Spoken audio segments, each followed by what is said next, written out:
This happened during my junior year of high school back in 2019. It was a Wednesday afternoon, and I was in my chemistry class, which was on the third floor of the building. The class was pretty boring that day. We were just taking notes on chemical bonds or something like that.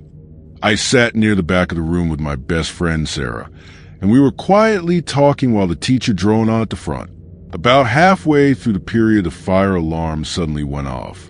Everyone in the class immediately started getting up and grabbing their stuff. We had fire drills all the time, so nobody was really worried about it.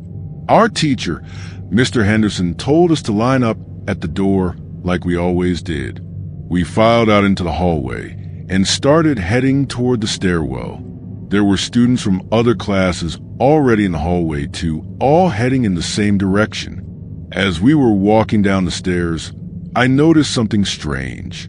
There was this really strong smell like gasoline or something chemical. I mentioned it to Sarah, and she smelled it too. When we got down to the second floor, landing the smell was even stronger. That's when I saw smoke start to come out from under one of the classroom doors. It wasn't a drill. There was an actual fire. Kids started panicking and pushing to get down the stairs faster. Our teacher was trying to keep everyone calm, but you could tell he was nervous too. When we finally made it outside and got to our designated meeting area, I looked back at the building. There was black smoke coming out of several second-floor windows. Fire trucks were already pulling into the parking lot. We stood outside for probably 20 minutes while firefighters went into the building. Teachers were doing head counts and making sure everyone was accounted for. That's when one of the administrators came over with a police officer. They started talking to Mr. Henderson, and I could see his face go pale. He turned to us and said we needed to move to a different location immediately. Something about the fire wasn't right. We were moved to the football field, which was further away from the building. More police cars kept showing up. Eventually, we found out that the fire had been set intentionally. Someone had poured accelerant in one of the science labs and lit it. The school went into lockdown mode, even though we were already outside. They wouldn't let anyone leave until they figured out who had done it. We ended up sitting on the bleachers for almost 3 hours.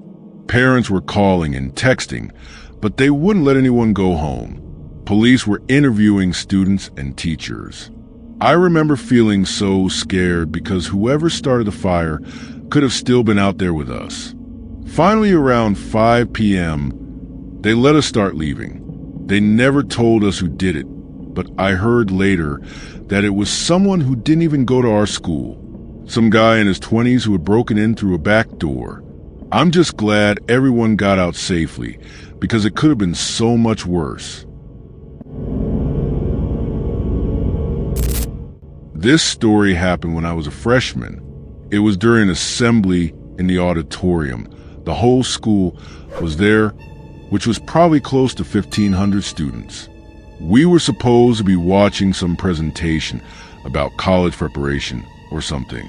I was sitting with my friends about halfway back in the auditorium.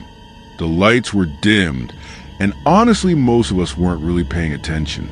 About 15 minutes into the assembly, the principal suddenly came up on stage and interrupted the presentation. He said something into the microphone, but the audio cut out. Then he just walked off stage really quickly. Everyone started talking and wondering what was going on. A few minutes went by, and then all the teachers who had been standing along the walls started moving toward the exits. One of the assistant principals came back on stage, and this time the microphone worked. She said that there was a situation, and we needed to remain seated and quiet. The doors to the auditorium were being locked, and we were going into a lockdown. You could feel the energy in the room change immediately. Everyone got quiet, and you could hear people starting to cry. The teachers locked all the doors, and then came back and stood at the front. They told us to get down low in our seats and to stay quiet. Nobody knew what was happening. I texted my mom, but the message wouldn't go through. I think too many people were trying to use their phones at once, and it overwhelmed the system. We sat there for what felt like forever, but was probably about 45 minutes. It was so quiet you could hear every little sound.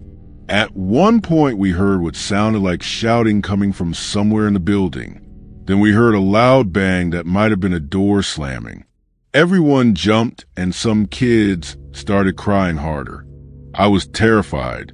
Being trapped in that auditorium with so many other people and not knowing what was happening outside those doors was one of the worst feelings I've ever experienced. I kept thinking about all the school shooting stories I'd heard on the news. I was texting my parents and my sister telling them I loved them just in case something happened. Finally, after almost an hour, the principal came back on stage and said the lockdown was over. He said there had been a threat called into the school, but police had swept the building and determined it was a false alarm. They let us out row by row, and we had to walk past police officers stationed throughout the building. School was dismissed early that day. When I got home, I just broke down crying. My mom held me for like an hour. Even though nothing actually happened that day, it was still one of the scariest experiences of my life. You just never know if it's real or not when it's happening. I'm a senior now, but this happened last year during my junior year. I had a really bad habit of being late to my first period class.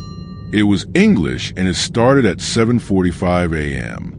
My bus would get to school around 7:35, which should have been plenty of time, but I would always stop at my locker and talk to my friends and just waste time. My teacher, Mrs. Rodriguez, was pretty chill about it. Usually she would just give me a look when I came in late, but never actually gave me detention or anything. On this particular morning, I was running even later than usual. I had missed my regular bus and had to wait for the next one. So I didn't get to school until almost 7:50. When I got inside the building, I noticed it was really quiet, like eerily quiet. Usually the hallways are still pretty crowded at that time with kids going to class, but there was nobody around. I figured everyone must have already made it to first period. I went to my locker first to grab my English binder. As I was closing my locker, I heard a sound that made me freeze. It was footsteps, but not normal walking footsteps. Someone was running, heavy footsteps running down the hallway in my direction. I looked down the hall and saw a man running toward me. He definitely wasn't a student or a teacher. He was older, maybe in his 30s, and he was wearing all black clothing. I didn't even think I just ran. I ran in the opposite direction as fast as I could. I could hear him behind me, his footsteps getting closer. I turned a corner and kept running. My classroom was on the second floor, so I headed for the nearest stairwell. As I was running up the stairs, I heard him reach the bottom and start coming up after me. When I got to the second floor, I ran straight to Mrs. Rodriguez's classroom. I started banging on the door as hard as I could. The lights were off inside, and the door was locked. I could see students inside sitting on the floor against the wall. Mrs. Rodriguez came to the door and looked out the little window. She saw me and her eyes went wide. She quickly unlocked the door and pulled me inside, then locked it again immediately. Everyone was staring at me. Mrs. Rodriguez asked me what I was doing in the hallway. I was trying to catch my breath, and I told her someone was chasing me. She looked out the window again, and I could tell she was scared. She pulled out her phone and called someone, I think it was the office. While she was on the phone, I heard someone try to open our classroom door.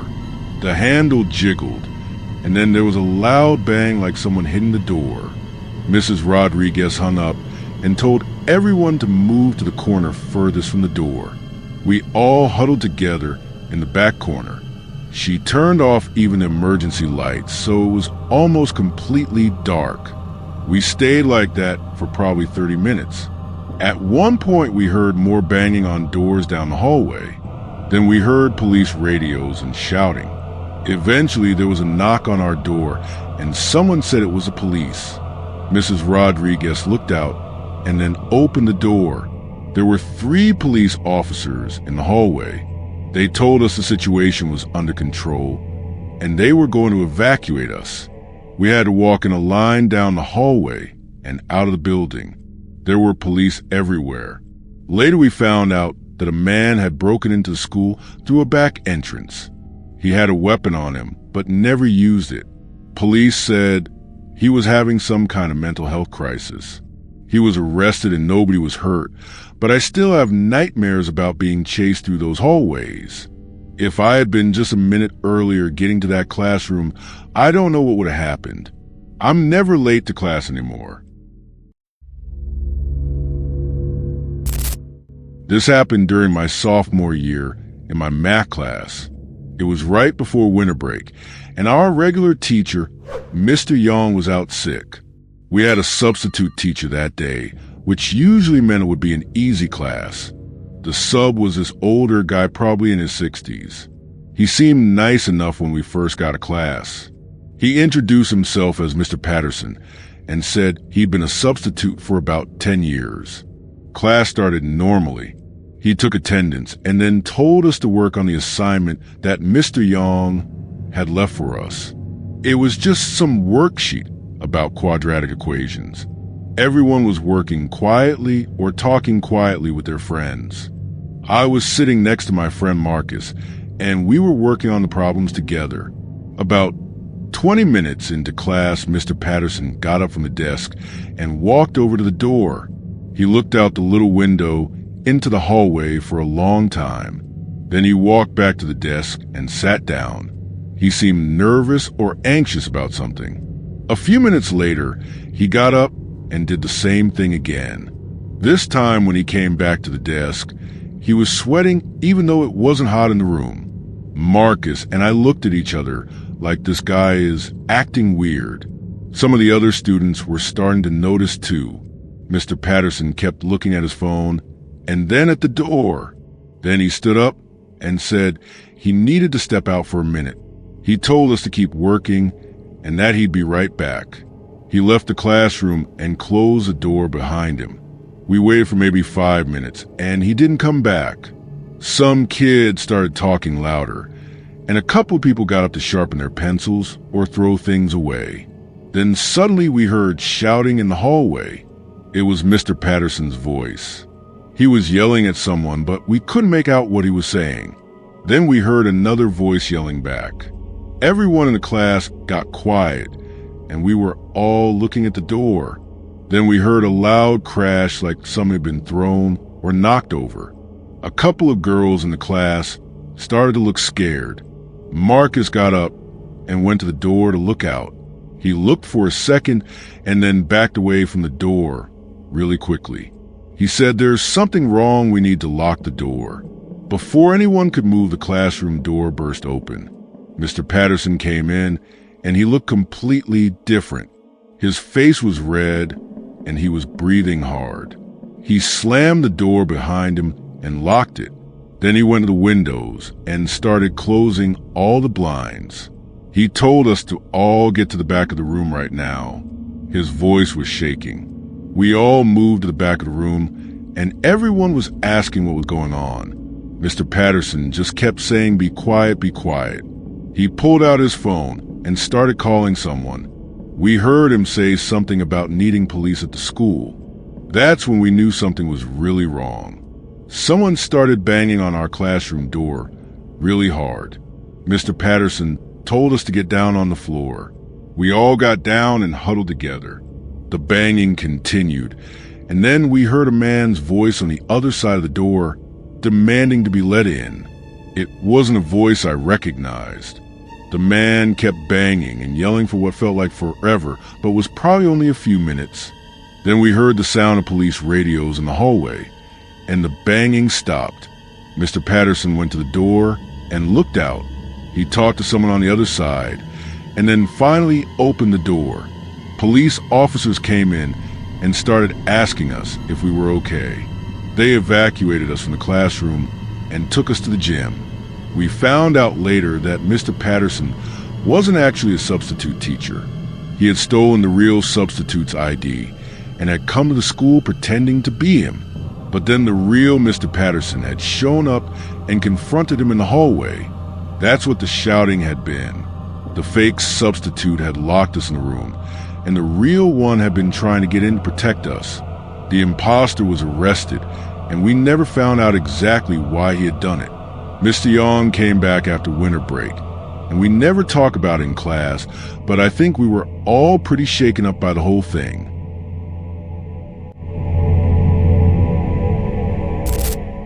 This is the most recent story, and it happened just last semester. I'm involved in the drama club at my school, and we were rehearsing for our spring play. Rehearsals were always after school from 3:30 to 5:30. Usually there would be about 20 of us there, including our drama teacher, Ms. Chun.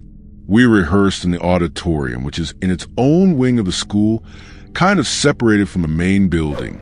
On this particular day, it was a Tuesday, and we were about halfway through rehearsal. We were working on Act 2, and I was on stage with 3 other actors. The rest of the cast was sitting in the audience seats, watching and waiting for their scenes. Ms. Chin was down in front of the stage, giving us direction. I was in the middle of delivering my lines when suddenly all the lights in the auditorium went out. Everything went completely dark. At first, everyone kind of laughed, thinking it was just a power outage or something. Ms. Chin called out asking if everyone was okay. Then the emergency lights came on, giving us just enough light to see. Ms. Chun said we should take a break while she went to figure out what was going on with the lights. She told us to stay in the auditorium, and she'd be right back. She left through the side door that led to the hallway. A few of us got out our phones to use as flashlights.